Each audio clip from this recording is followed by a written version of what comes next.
starting. You can see it right there on the horizon at the very bottom. It's burning red.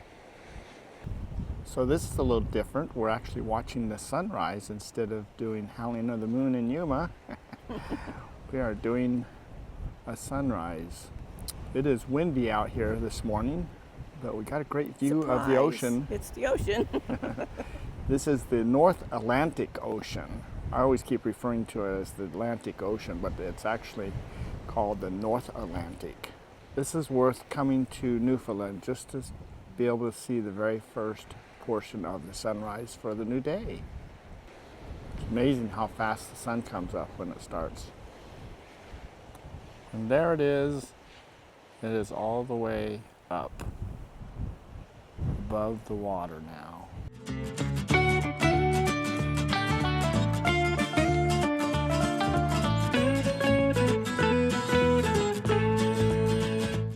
Good morning, everyone. It is bright and early. And a bit nippy. We are at Cape Spears, Newfoundland, and we are at the furthest eastern point of the North Americas. So we are watching the sunrise before anybody else in North America. Yeah, isn't that pretty back there? Yeah. So welcome to Tigner Adventures. David and Ninette here, and we are in St. John's. Yep, in St. John's, Newfoundland. So Cape Spears is about 5 miles out of town, and we have this beautiful view. There's actually a lighthouse here too, so a little bit of things going on here. They have really nice paths around here. So Cape Spears is a National Historic Site, and this used to be Fort Cape Spears. This was the most eastern point. They'd keep an eye out for enemy ships during World War II. And this was the fort here and the bunker with the guns and things. These bunkers go deep into this mountain. You can hear it echoing all the way back in there.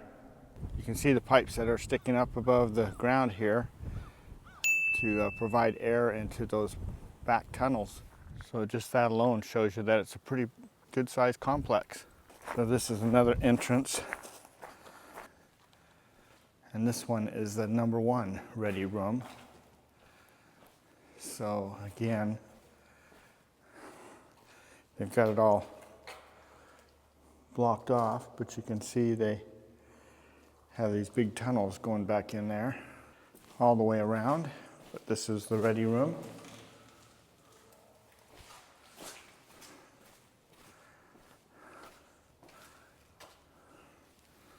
This tunnel probably goes over to the number 2 station.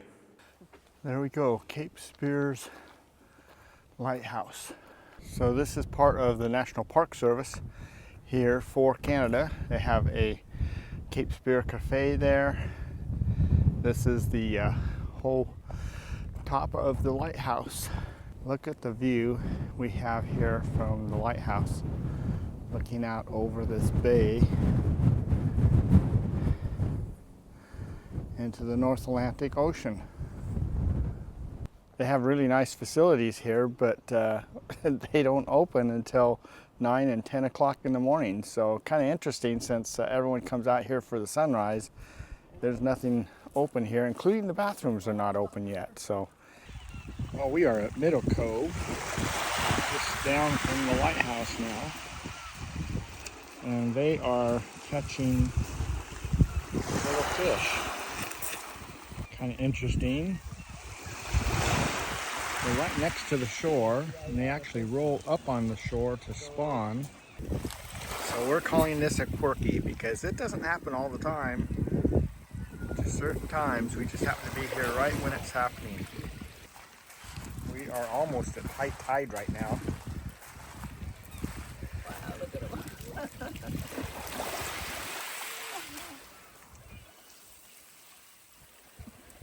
Oh, go ahead and take that one. Yep, just eat it. So they catch these, they smoke them, they fry them up, or they use them in a soup. So a lot of different ways that they can prepare them. All right, I have the the fish all laid out and salted. It's been a couple hours. Now I'm going to stick them in the smoker. Smoker is starting up, so it should be pretty good. All right, we have the fish in the smoker. These are Capland or Capland, however you want to say them.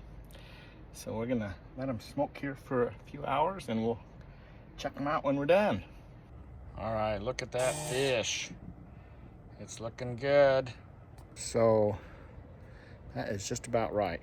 The meat's kind of pulling off there. You can eat the bones. A little crunchy that way. Bones are a good source of calcium too. So those are done. So some of these are a lot bigger. So I'm gonna have to just do a little bit, keep taking out the ones that are about the right flexibleness and until I can get them all out. But that was a pretty good little deal. So the next item on our list is we are hiking up to Signal Hill. We're gonna check this out really quick because they fire a gun up here at 12 noon every day. And that is where we're headed to. Just have to keep going straight up, it seems like. Looks like there's got a lot of stairs over there, so that'll be nice. Nice overlook of the city. This is St. John's, Newfoundland. Look at all those bright colors. We're gonna go check out those houses down there. They're called jelly bean houses because they make everything all bright colors. Each house is a different color. All right, we have made it to the top of Signal Hill, and that is the gun that is behind us. The wind is really blowing up here, but they will be firing that at noon, so we're ahead just a little bit, but better early than late. So we'll watch that and see what that is. I'd hate to miss the big bang. Yeah. Safety demo is as follows. I'll get that out of the way. I will give you guys a 10-second warning before I shoot this gun. The 10-second warning, which will be echoed by my range, the lovely people in the orange vest, is 10 seconds! When you hear that, that is your sign to take the flats of your palms against the outside of your ears. We would have fired this every day at noon, and that was for a few purposes. In garrison towns like this, not everyone had a watch, so if you wanted to keep everyone on time, what did you do? Well, you had someone shoot at the beginning of the day, at lunch, and at the end of the day. Everyone can set their watch, everyone has one story. More importantly, as we get further into the 1800s, we have an even more important purpose for it, which is to say ships figured out that, hey, if I have a really accurate watch, I can use the sun's position and the time to calculate my longitude based on, like, drift. Oh, I've lost 15 minutes. That must mean I'm so many degrees to the east, etc. 10 seconds! Okay, we're going to cover our ears. Oh. Signal gun! Time!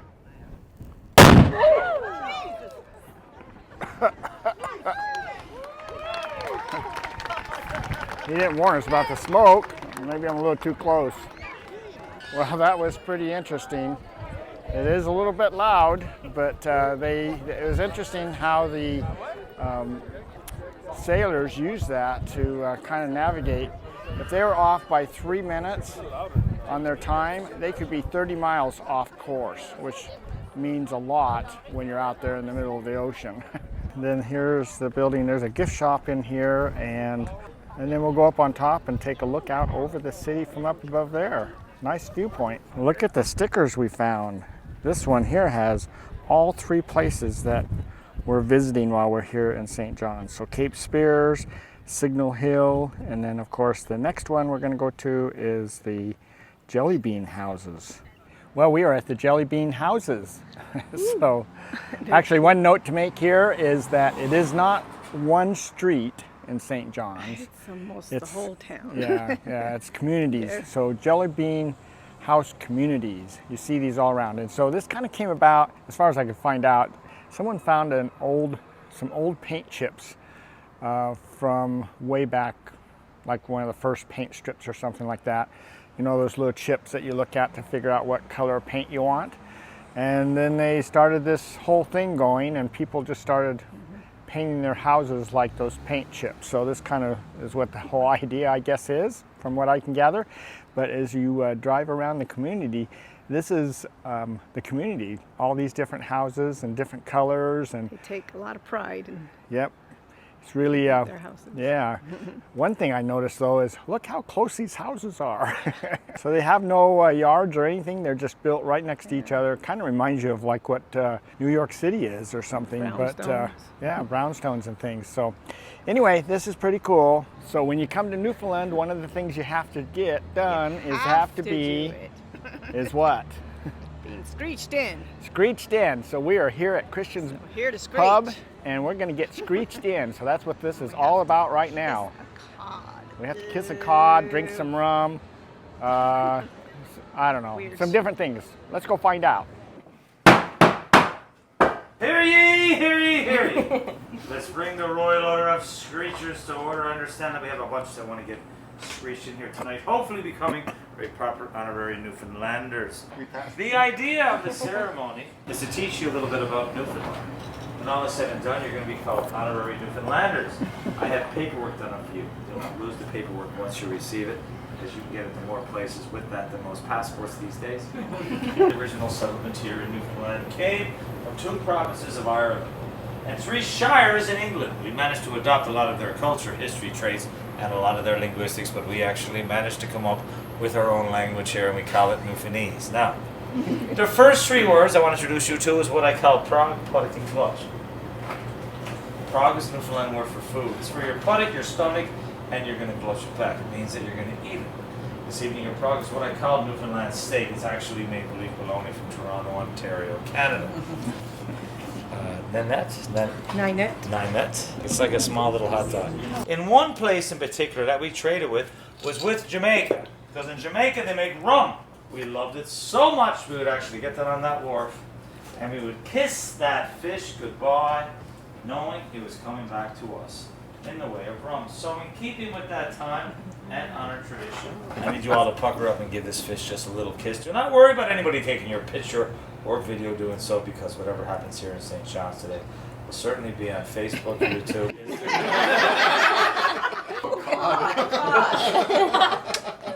Say, here's to health and your company, and one for the lasses. Let's drink and be merry out of our glasses. Let's drink and be merry, but thoughts to refrain, for I may or may not ever all be here again. Up to the lips, over the gums. Look up, Colin. Here she comes. Watch her back. Okay, now you're not done yet.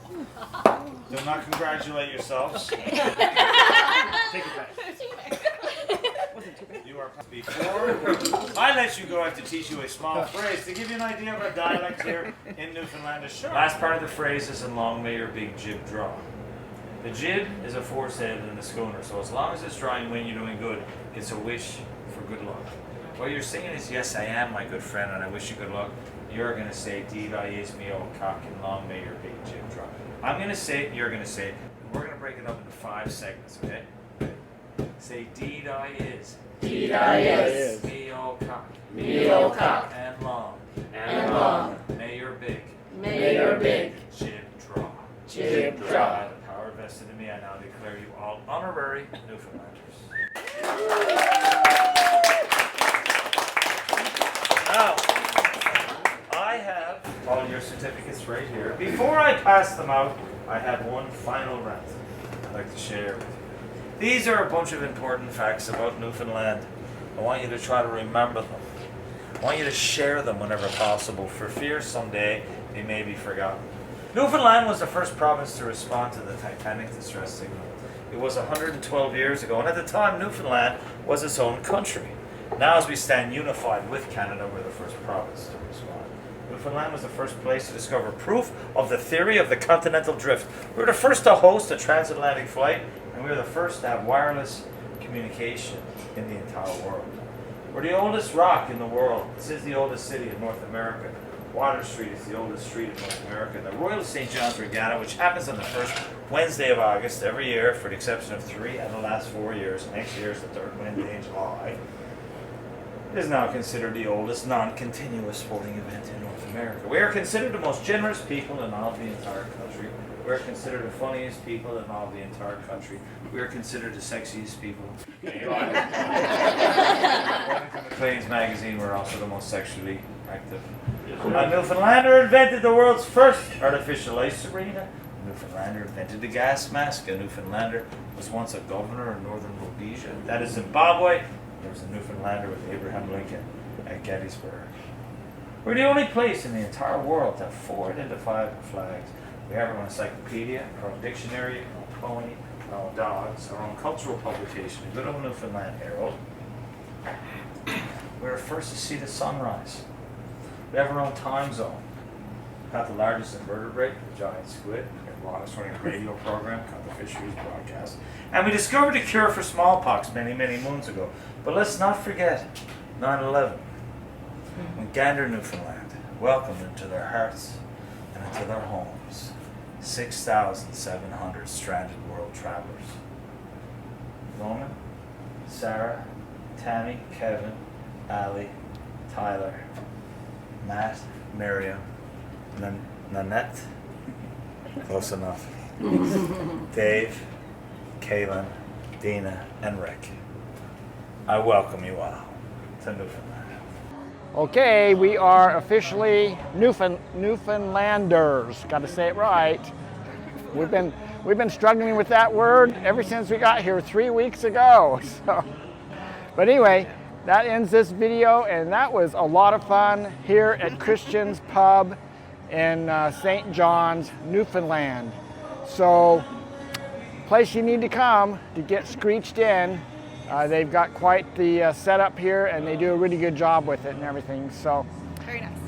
anyway, thanks for coming along with us. We have had a lot of fun, and we will be now heading over from here on the ferry back to Nova Scotia. So, is it going to be sad to leave? It's going to be sad to leave? Yeah, yeah. So anyway, you guys take care, and we'll see you down the road somewhere or on our next video.